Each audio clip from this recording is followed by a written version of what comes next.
Salut les Grapers! Dans cette vidéo, nous allons apprendre à nous servir de la fonction pattern. Cette fonction permet de multiplier des objets simplement et rapidement.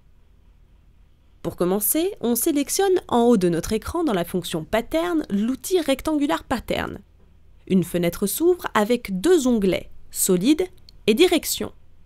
Dans un premier temps, cliquez sur Solide et sélectionnez le solide à multiplier. Puis, cliquez dans la fenêtre Direction. Dans le cas présent, la direction va être définie par une des arêtes du cube. Choisissez une des arêtes. Deux flèches apparaissent qui vont vous permettre de reproduire le solide en ligne, mais aussi en colonne. Vous avez la possibilité de choisir le nombre de fois que le solide doit être reproduit. Ici, nous choisissons 4 fois par ligne et 4 fois par colonne. Enfin, vous avez la possibilité de supprimer des cubes en décochant les cases correspondantes. Appuyez sur Entrée pour valider. Ensuite, pour reproduire un objet autour d'un axe, sélectionnez l'outil Circular Pattern.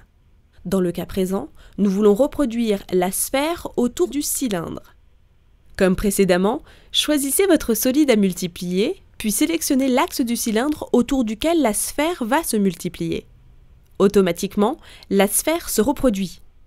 Grâce au menu déroulant de la fenêtre, nous allons pouvoir choisir un angle de remplissage autour duquel l'objet va se reproduire.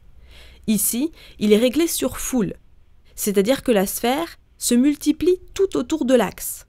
Mais si nous cliquons sur Angle, nous pouvons choisir un degré de remplissage, ici 100 degrés. L'outil Path Pattern va nous permettre de reproduire un solide selon un chemin que nous aurons défini. Ici, nous voulons reproduire des sphères en suivant les arêtes du cube. Comme pour les deux premiers outils, sélectionnez le solide à reproduire, puis cliquez sur Path. Et sélectionnez le chemin que la sphère va emprunter. Nous sélectionnons plusieurs arêtes du cube. Puis, avec la flèche, étirez et multipliez les sphères. Elles suivent bien la direction que nous avons définie juste avant.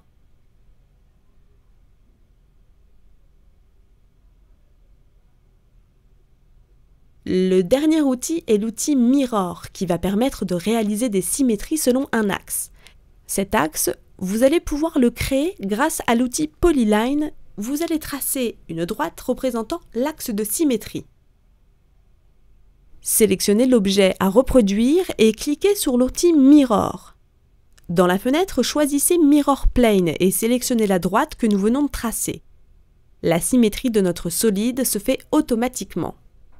Cette fonction peut vous faire gagner énormément de temps pour réaliser des objets symétriques. Et voilà, vous savez maintenant utiliser la fonction pattern sur 1, 2, 3 Design.